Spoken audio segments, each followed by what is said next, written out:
hadirnya kita di majelis ini dicatat oleh Allah Subhanahu wa taala sebagai amalan kebaikan, tambahan pahala untuk kita semuanya, diangkatnya derajat kita di sisi Allah Subhanahu wa taala, kemudian menjadi penyebab gugurnya dosa-dosa kita, dan juga menjadi tambahan bekal agar kita bertemu dengan Kanjeng Nabi Muhammad sallallahu alaihi wasallam ala hadhihi niyatis sholihah bi kulli niyatin sholihah wa ila hadratin nabiyil mustafa Muhammadin sallallahu alaihi wasallam. Al-Fatihah.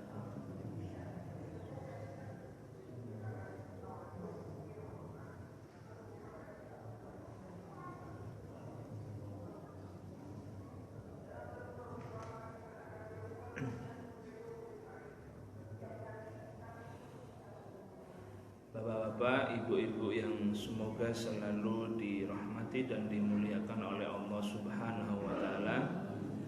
Sebelum kita lanjutkan pembahasan kita sampai ke hadis ke-14 dan ke-15 pada kitab Bulughul Maram min Adillatil Ahkam karya Imam Al-Hafidz Ibnu Hajar Al-Asqalani, pada bab kita berjami atau pembahasan global dan subbab Babut Tarhib minta masawil akhlak atau tentang ancaman akan buruknya akhlak. Kita lanjutkan sedikit satu hadis yang terlewat yang belum kita bahas di pertemuan yang sebelumnya yaitu hadis yang ke-13. An Khawla al-Ansari radhiyallahu anha qalat, dari sahabat Khawla al-Ansari radhiyallahu anha berkata, qala Rasulullah sallallahu alaihi wasallam, inna rijalan yatakhawwaduna fi marillahi bighairi haqqin falahumun naru yaumal qiyamah. Rawahul Bukhari.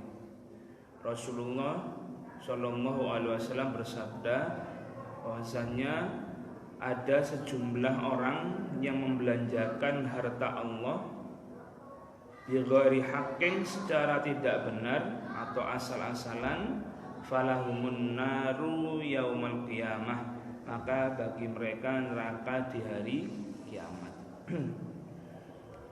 Bapak-bapak, ibu-ibu yang semoga selalu dirahmati dan dimuliakan oleh Allah, bahwasanya apa yang kita miliki saat ini, harta yang kita miliki saat ini sejatinya adalah titipan dari Allah Subhanahu wa ta'ala.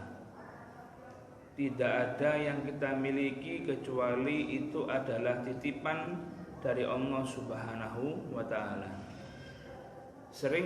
Seringkali kita mengucapkan lafaz inna lillahi wa inna ilaihi rajiun. Kita dan segala apa yang kita punya, apa yang kita pakai adalah milik Allah Subhanahu wa ta'ala, dan kepadanya lah kita akan kembali.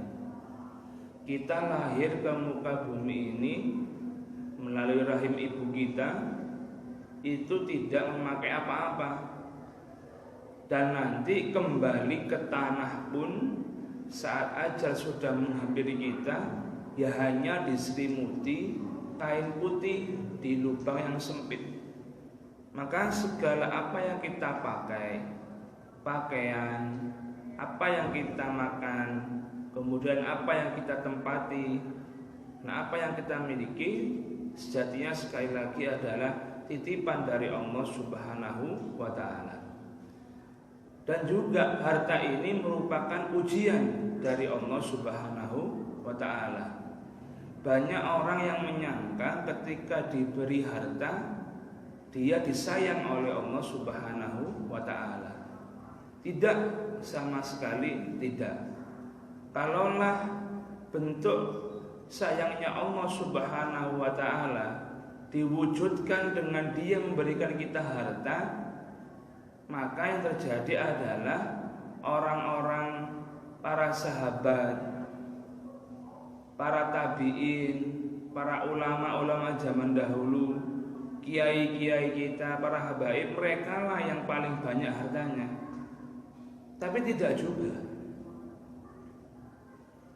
Banyak sekali orang-orang yang kita lihat keadaan atau ibadahnya jauh dari kata baik, mereka bergelimangan harta.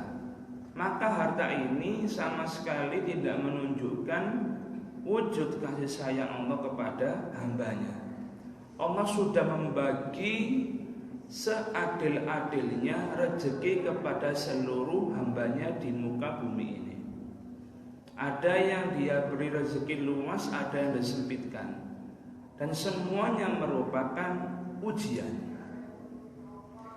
Bagi yang merasa rezeki atau hartanya sedang sempit, maka Allah menguji kesabarannya. Akankah dia sabar dan rela saat ditakdirkan oleh Allah Subhanahu wa ta'ala dengan harta yang sempit? Kalaulah dia bersabar, maka baginya surga nanti di hari kiamat. Innallaha ma'as sabirin wa basyiris sabirin, dan berilah kabar gembira bagi orang-orang yang bersabar. Justru terkadang kebanyakan kasih sayangnya Allah itu diwujudkan dengan harta yang tidak terlalu banyak. Karena biasanya ketika kita diberikan harta yang melimpah, kita lebih banyak lalai, lupa dari Allah Subhanahu wa ta'ala yang memberikan kita harta tersebut. Maka Allah ketika sayang sama hambanya, yang dia berikan secukupnya. Sebagaimana para sahabat Nabi, para orang-orang soleh zaman dulu sampai sekarang, kehidupannya cukup, tidak miskin sekali dan juga tidak terlalu kaya. Seandainya pun miskin, maka mereka menjadi orang yang miskin yang bersabar dan ridho dengan apa yang sudah Allah tentukan. Itu ujian bagi yang disempitkan hartanya. Dan bagi yang diluaskan hartanya, maka ujiannya adalah kesyukuran. Sebagaimana Nabi Sulaiman alaihi salam, ketika beliau melihat kerajaan beliau yang amat sangat luas, bahkan dari golongan jin dan setan tunduk di bawah kekuasaan dia, bahkan hewan-hewan sampai angin pun tunduk di bawah kekuasaan dia. Apa katanya? Hadza min fadli Rabbi. Sesungguhnya ini adalah keutamaan atau kemuliaan dari Tuhanku, liyabluwani, untuk mengujiku, aashkuru am akfur, apakah aku bersyukur atau sebaliknya ingkar. Begitupun kita, ketika kita merasa rezeki kita sedang diluaskan oleh Allah Subhanahu wa ta'ala, saat itu Allah menguji kita. Akankah kita mensyukuri nikmat tersebut dan menggunakannya untuk hal-hal yang diridhoi oleh Allah Subhanahu wa ta'ala atau tidak? Dan kebanyakan yang diuji dengan kelapangan harta itu lebih banyak lalainya. Maka cukuplah apa yang kita punya ini membuat kita bersyukur kepada Allah Subhanahu wa ta'ala. Harta ini halalnya dihisab, haramnya neraka. Sekali lagi, harta yang Allah titipkan ini kalau kita meraihnya dengan halal, itu semuanya akan dihisab. Dan kalau kita meraihnya dengan haram, maka satu pasti hukumannya adalah neraka. Nanti di hari kiamat setiap hamba akan ditanya tentang 4 hal.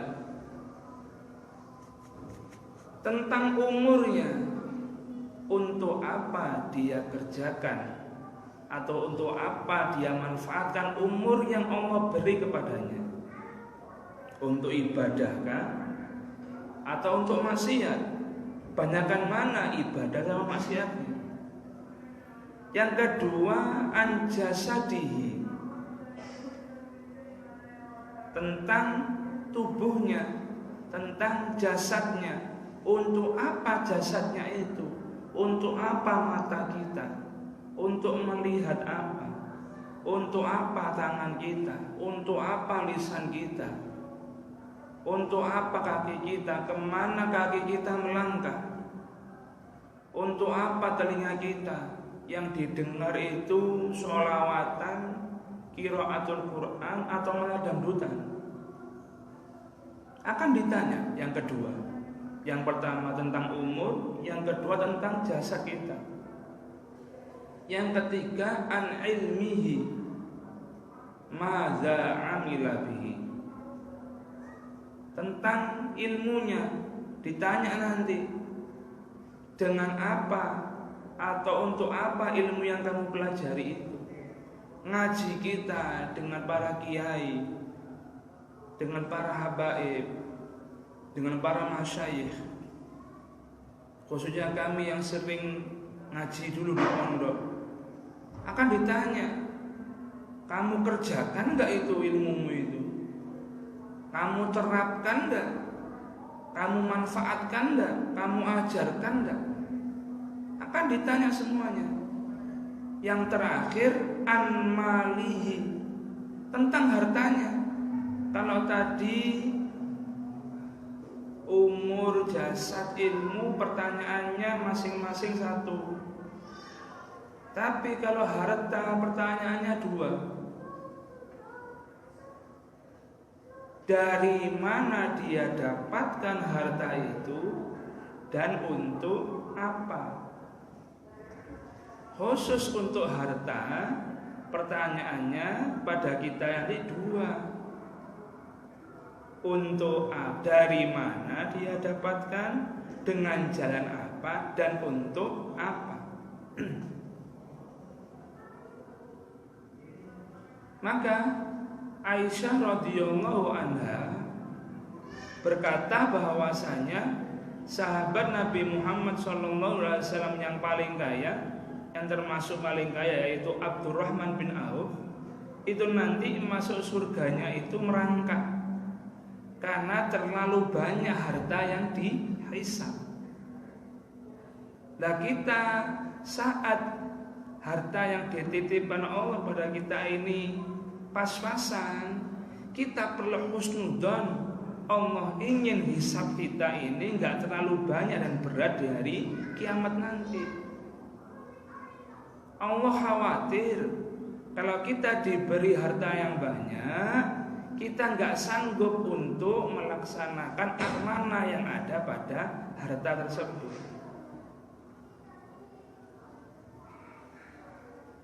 Dari mana dia dapatkan, dengan jalan apa, halal atau haram, untuk apa, sedekahnya sudah apa belum, apa jangan-jangan untuk foya-foya. Harta itu sifat atau karakteristiknya ada 4 kurang lebih. Yang pertama, kita tidak akan pernah puas mengumpulkannya. Manusia tidak akan pernah puas mengumpulkan harta. Di sebuah hadis disampaikan bahwasanya jikalau manusia atau Bani Adam ini diberikan harta 2 gunung emas, dia akan minta yang ketiga. ndak pernah puas. Wis duwe sepeda motor, delok sing anyar pengen sing anyar. Wis duwe HP, ana iklan HP sing anyar, apik koyoke iki. Wis cukup artone damel tumbas bakso, ya pengen sing luwih teko bakso. Ndak akan pernah puas. Kita lihat orang-orang kaya itu, dia nggak pernah puas dengan hartanya. Ono omahe ambek garasi ini lho padha gedene. Di dekat sekolah saya yang sekarang saya ngajar itu ada mobil satu aja nggak cukup, dia butuh 3. Padahal 3 ini ya nggak dipakai semuanya. Masya Allah. Rumah 1 kurang, harus ada lagi yang lain. Itu yang pertama, tidak pernah memuaskan hasrat atau nafsu pemiliknya, selalu ingin nambah. Yang kedua, ternyata yang dikumpulkan dengan kerja keras, ngelembur, ninggalno anak gak diurus, sampai satru ambek bojone larang. Ternyata gak dibawa mati. Alah, pas mati melbu nang kuburan sempit, ukuran sekian kali sekian meter, hanya menggunakan atau mengenakan kain kafan 1 atau 2 lembar saja. Enggak ada sama sekali dia menggunakan atau membawa harta yang dia kumpulkan, bahkan sampai enggak habis dimakan 7 turunan.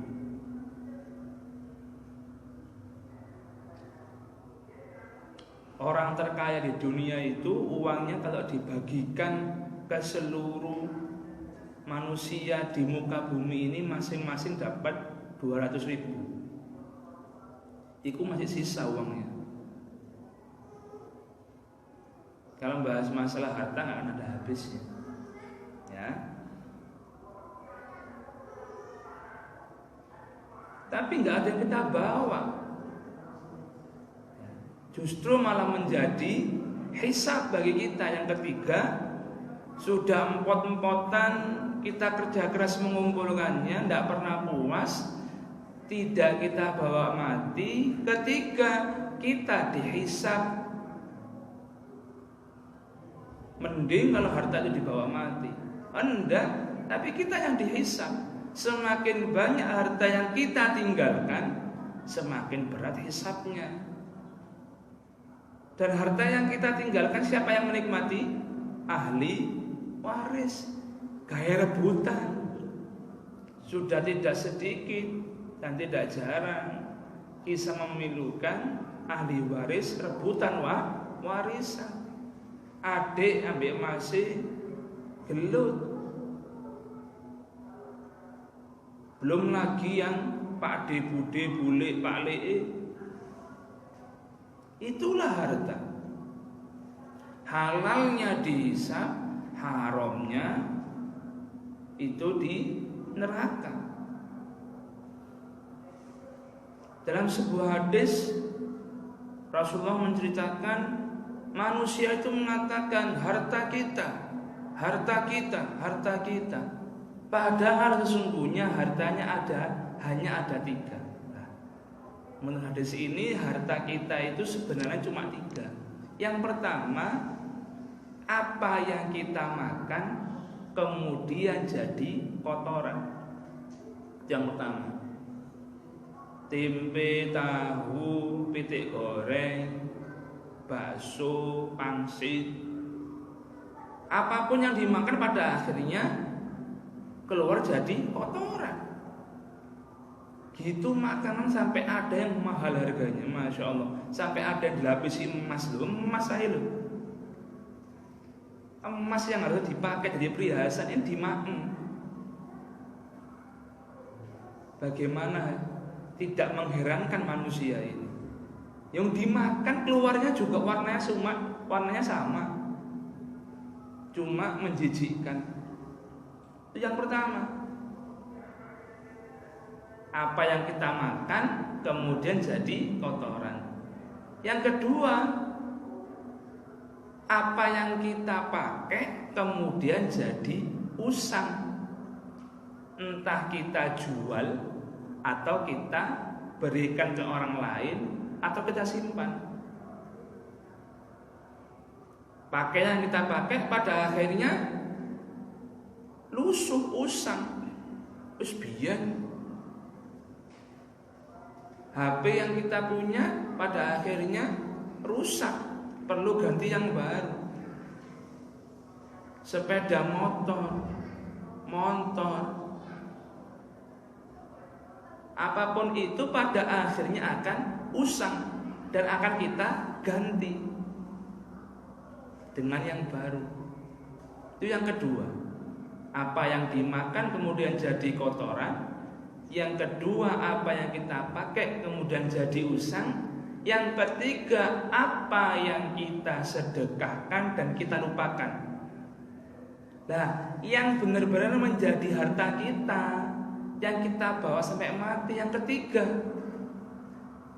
duit 500, 1000, 2000, 5000 mlebu kotak masjid niki sing dibeto ten akhirat mangke. Kadang-kadang kita lupa, nggak pernah kita hitung, kan mau dulu aja hitung. Dia omong catatane, oh saiki manggungi 2000, dino iki 10.000, oh iki lho sedekahku, dihitung-hitung barang. Naudzubillah. Lah sedekah yang nggak kita hitung, yang segera, yang asal nyemplung 2000,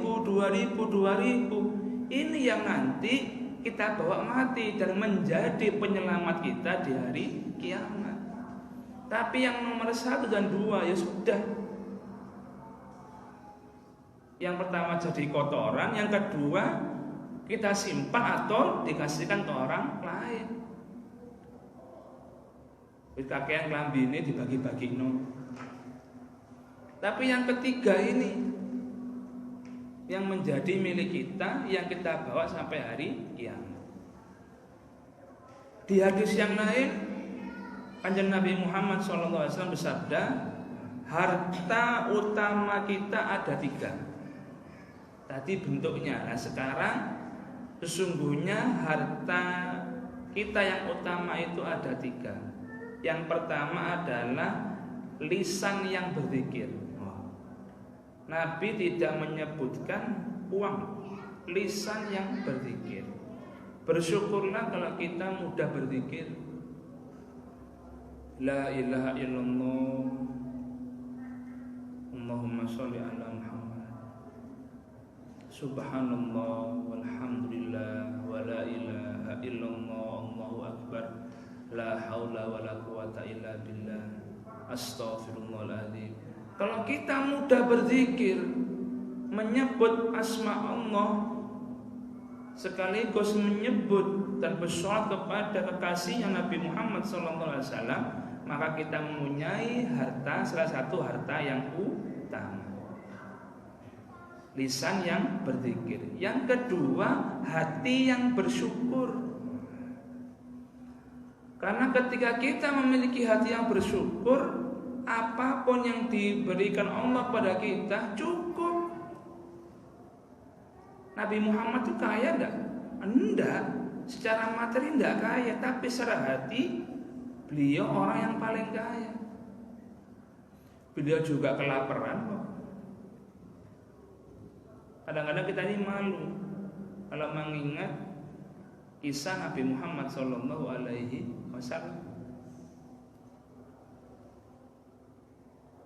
Beliau rumahnya segitu, dia nggak punya harta yang banyak, sampai pernah ditangisi oleh Umar radhiyallahu anhu. Tidurnya di atas tikar sampai pipinya ngecak.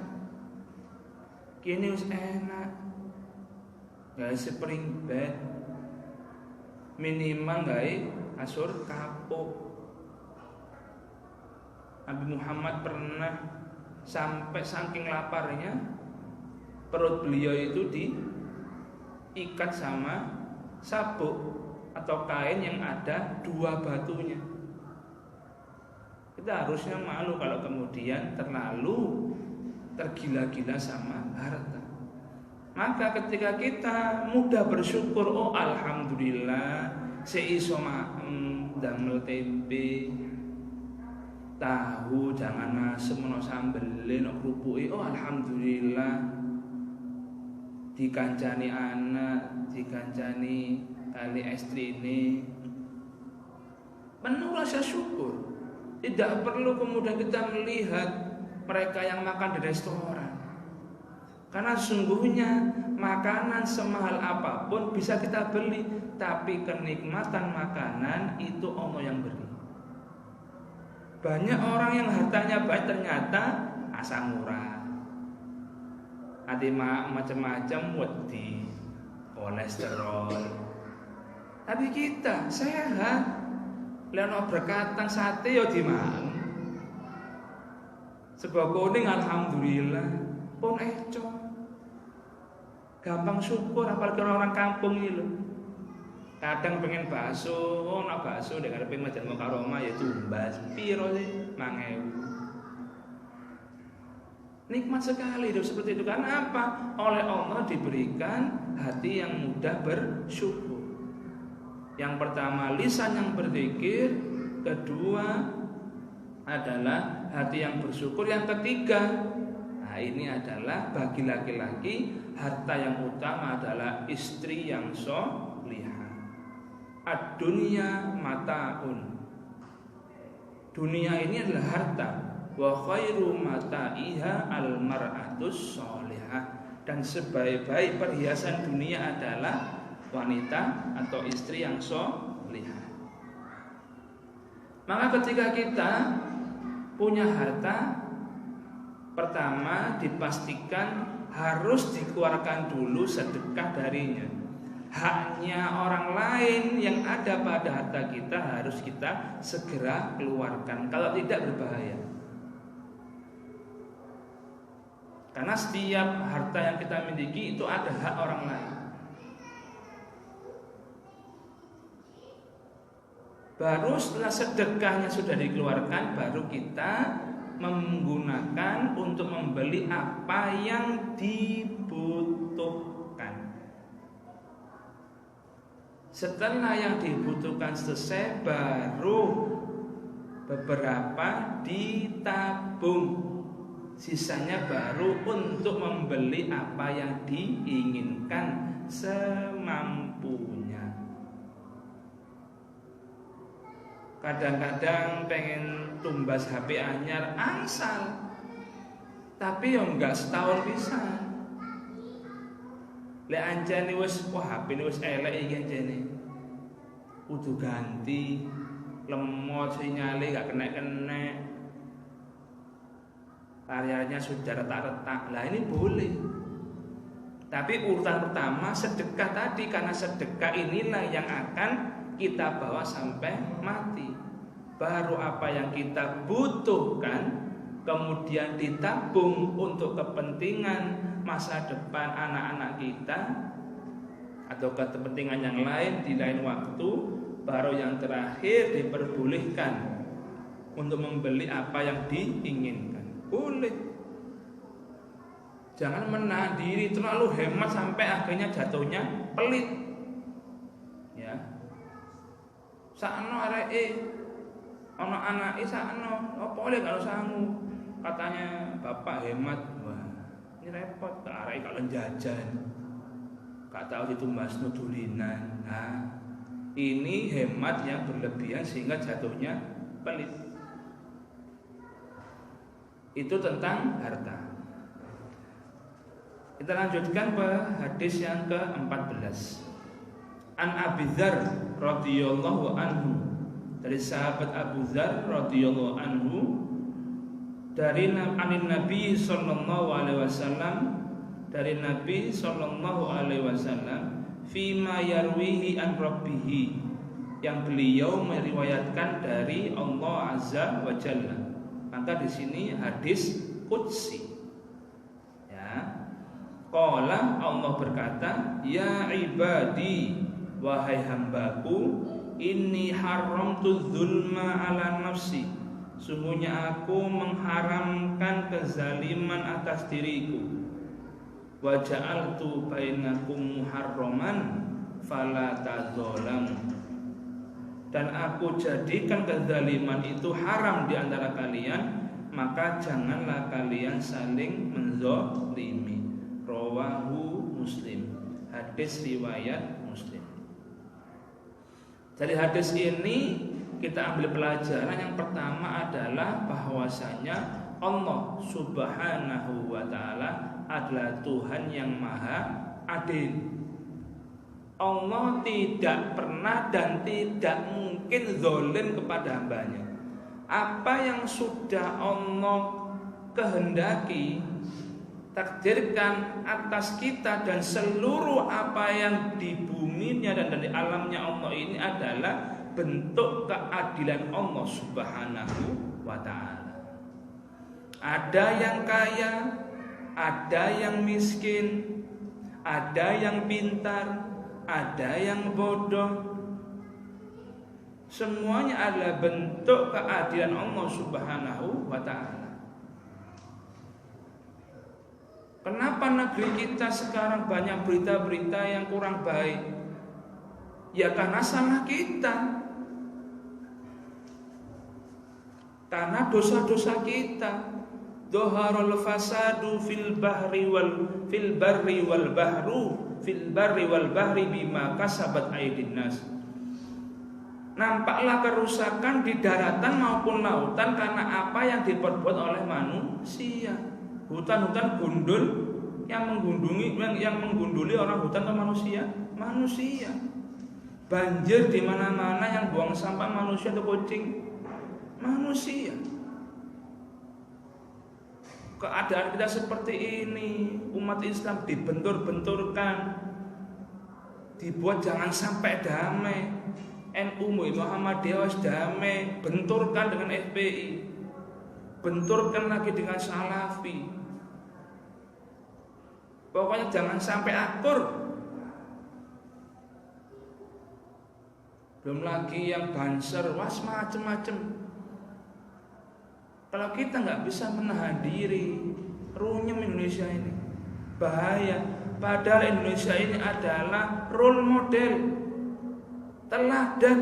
Bersyukur kita hidup di sini. Bangsa Arab itu satu suku Arab, tapi pecah-pecah. Indonesia bersuku-suku, ya hidup damai.